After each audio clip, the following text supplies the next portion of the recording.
August 15ই আগস্টের আগের রাতে আমাদের যখন রাত দখলে ডাক দিলেন, সেই রাত দখল যখন আমাদের সারা পশ্চিমবঙ্গে চলছিল, সেই সময় আরজি করে যারা জুনিয়র ডাক্তাররা ছিল, যারা ইন্টার্নশিপ করছিল, তাদের যে আন্দোলন চলছিল, সেই আন্দোলনের ওপরেও এই পশ্চিমবঙ্গ পুলিশের মদতে এটা কোনোদিনও হতে পারে না যে 7,000 লোক সেখানে চলে আসলো, সেই ঘটনাস্থল ভাঙচুর করলো এবং পুলিশ কিছু জানে না।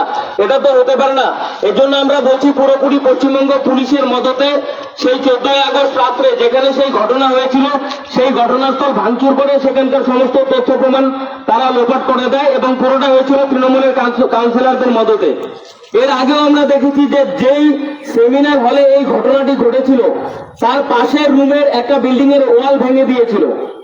এত কিসের তাদের তড়িঘড়ি ছিল যে যেখানটায় ঘটনা তার পাশের রুমের দেওয়ালটা ভেঙে দিতে হলো। এই ঘটনাগুলো পরিষ্কার আমাদের বুঝিয়ে দিচ্ছিল যে এই ঘটনার সঙ্গে পশ্চিমবঙ্গের প্রশাসন, মমতা ব্যানার্জির পুলিশ, মমতা ব্যানার্জির স্বাস্থ্য ব্যবস্থা প্রত্যেকে জানে, প্রত্যেকে দায়ী।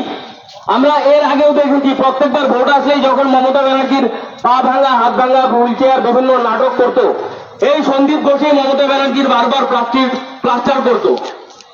এই জন্য আমরা এই সন্দীপ ঘোষের গ্রেপ্তারি, আমাদের মুখ্যমন্ত্রীর গ্রেপ্তারি, স্বাস্থ্যমন্ত্রী তথা পুলিশ মন্ত্রী মমতা ব্যানার্জি তার গ্রেপ্তারির দাবি করছি। আপনারা জানেন যে এই কেসটা যখন সুপ্রিম কোর্টে গেল, গত পরশু সুপ্রিম কোর্ট রাজ্য সরকারকে একটা নির্দেশ দিয়েছিল যে আরজিকর ইস্যুতে সারা দেশে, আমাদের রাজ্যেও কোথাও যদি শান্তিপূর্ণ আন্দোলন হয়, পুলিশ প্রশাসন এবং রাজ্য সরকার কোথাও কোনো রকম বাধা দিতে পারবে না। কিন্তু গতকালকে যখন রাজ্য বিজেপির ডাকে আমাদের স্বাস্থ্য ভবন অভিযান চলছিল, আপনারা প্রত্যেকেই টিভিতে দেখেছেন, 4 কিলোমিটার আগে থেকে একটা শান্তিপূর্ণ আন্দোলনকে দমিয়ে দেবার জন্য এই পুলিশ কিভাবে লেলিয়ে দেওয়া হয়েছিল। 4 কিলোমিটার আগে থেকে হাজারো হাজারো পুলিশকে আমাদের বিজেপির একটা মিছিল আটকানোর জন্য দাঁড় করিয়ে দেওয়া হলো। কিন্তু গতকাল আমাদের এই রাজ্যের পুলিশ বিজেপির এই শক্তি বলের কাছে পারেনি, তাদের মাথা নোয়াতে হয়েছিল। তিনটা ব্যারিকেড ভেঙে আমাদের বিজেপি কর্মীরা স্বাস্থ্য ভবনের সামনে যখন পৌঁছে গেল, তখন সেই পুলিশ নিরুপায় হয়ে স্বাস্থ্য ভবনের গেট তালা মেরে দিল। কারণ জানে আর কিছুদিনের মধ্যে এই মমতা ব্যানার্জির দশা বাংলাদেশের শেখ হাসিনার মতো হবে। এই ভয়ে এই মমতা পুলিশ গতকালকে স্বাস্থ্য ভবন তালা মেরে দিল। তো গতকালকে যখন আমাদের এই আন্দোলন চলছিল, সেখানকার যে পুলিশের ডিসি আছে, বিধাননগর কমিশনারেটের, তিনি আমাদের এই আন্দোলন, আমাদের কর্মীদের মনোবল যেন ভেঙে যায়, তিনি একটা অতি চালাকির সঙ্গে একটা কৌশল অবলম্বন করলেন। আমাদের বিরোধী দলনেতাকে তিনি ছল বল সুপ্রিম কোর্টের অর্ডারটাকে অমান্য করে তাকে জোর করে গাড়িতে তুললেন, যে গাড়ি ড্রাইভার অবধি ছিল না। সেই প্রিজন ভ্যানে তাকে তোলা হলো শুধুমাত্র আমাদের আন্দোলনকে দমিয়ে দেবার জন্য। যদিও পুলিশ সেই আন্দোলনে কালকে সেই চেষ্টায় তারা সফল হতে পারেনি। এবং এই ঘটনার পরিপ্রেক্ষিতে পরবর্তীতে আমাদের রাজ্য সভাপতি মাননীয় শ্রী সুকান্ত মজুমদার মহাশয় সেই সভাস্থলে ঘোষণা করেছিলেন, আজকের দিনে সারা পশ্চিমবঙ্গে যতগুলো পুলিশ থানা এবং পুলিশ আউটপোস্ট রয়েছে, প্রত্যেকটি থানা আমাদের ঘেরাও হবে। সেই ঘোষিত সূচি অনুযায়ী আমাদের আজকের এই পুলিশ ফাঁড়ি ঘেরাও কার্যক্রম, যারা উপস্থিত হয়েছেন প্রত্যেককে আমি ধন্যবাদ জানাই। সেই সঙ্গে আরেকটা কথা বলতে চাই, আপনারা 2-4 দিন থেকে দেখবেন তৃণমূলের কিছু ভাইয়েরা, যারা রাজনীতি সম্পর্কে কতটুকু জ্ঞান আছে আমার জানা নেই, তারাও বিভিন্ন জায়গায় বিভিন্ন ছাত্র সংগঠনের নাম করে বিভিন্ন জায়গায় আন্দোলন করছে।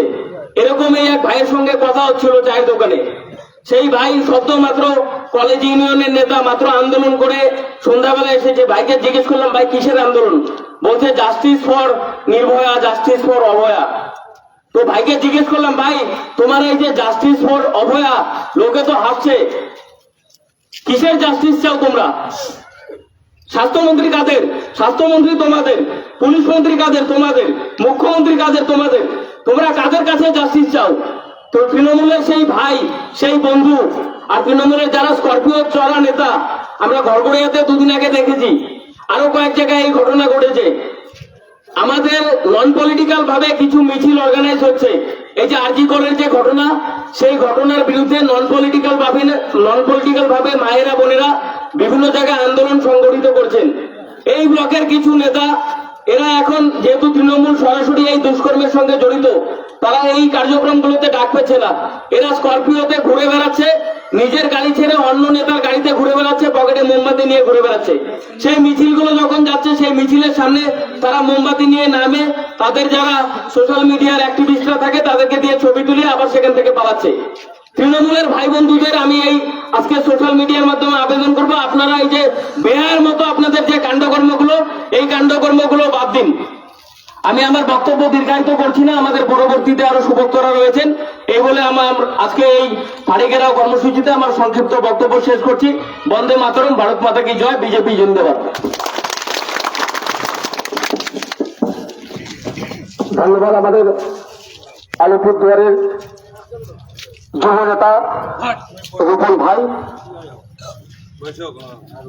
তো আমরা আজকের এই পুলিশ ফাঁড়িতে ঘেরাও অভিযান, এই অভিযানে বক্তব্য রাখবার জন্য অনুরোধ রাখবো আমাদের রাজ্য কিষাণ মোর্চার নেতা মাননীয় লক্ষ্মীকান্ত সরকার মহাশয়কে কিছু বলতে অনুরোধ রাখছি।